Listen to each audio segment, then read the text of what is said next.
If you've ever uploaded a video, watched the views stall, felt frustration rise, and immediately said, it's the algorithm. You weren't being dramatic. You were trying to make sense of something deeper. You blamed the algorithm because you didn't know where else to put that feeling.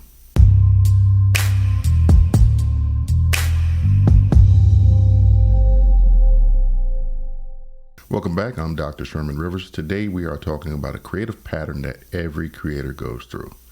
Blaming the algorithm when things feel out of control. And here's the truth. You don't blame the algorithm because it's at fault. You blame the algorithm because it's the easiest place to put the emotions that you don't know how to hold. Let's break this open. The fact is that when you feel out of control internally, you seek control externally. As creators, you pour your heart into your work. But once you upload, everything feels uncertain. And uncertainty triggers things like anxiety and self-doubt, insecurity, fear of judgment, fear of rejection, and fear of being misunderstood. So your mind looks for something external to explain the internal discomfort, and the algorithm becomes a perfect target.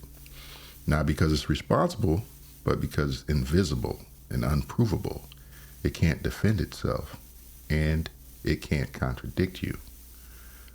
Blaming the algorithm is a form of emotional protection. When you upload something meaningful and the views don't rise, or the engagement is low, the retention isn't all that great, and you don't feel like the results match your effort, your mind thinks, if this is my fault, it'll hurt.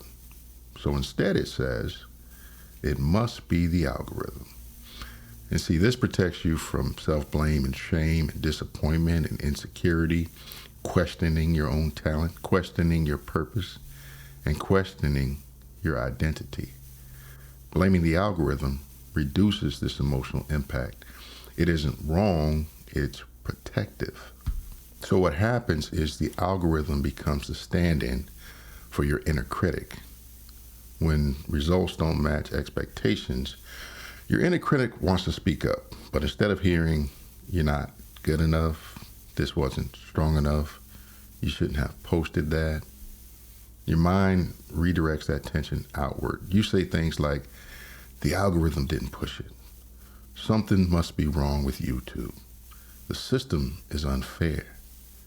You aren't avoiding the truth, you're avoiding self-attack. The algorithm absorbs the blow, so you don't have to. This is the real reason the algorithm feels so powerful. The algorithm feels powerful because it decides reach, it decides visibility, it decides momentum, it decides discoverability. And all those things trigger your deepest emotional fears. Will I be seen? Will I be chosen? Hey, quick break, quick message. If you are stuck forcing output or constantly trying to control your creative process, this is for you.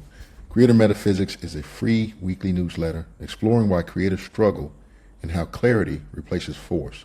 Join free at creatormetaphysics.com or scan the QR code you see on your screen. There's also a link down in the description. Will people care? Will I matter? The algorithm becomes the judge in your mind, and even though it's not actually judging anything, it's just data sorting.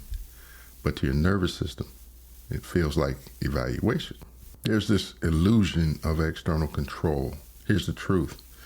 The algorithm does not decide your worth. It does not decide your potential. It does not decide your talent. It does not decide your identity. It does not decide your long-term trajectory. You never had control over the algorithm, but you thought you did. Losing that illusion is emotionally destabilizing. But it's also liberating.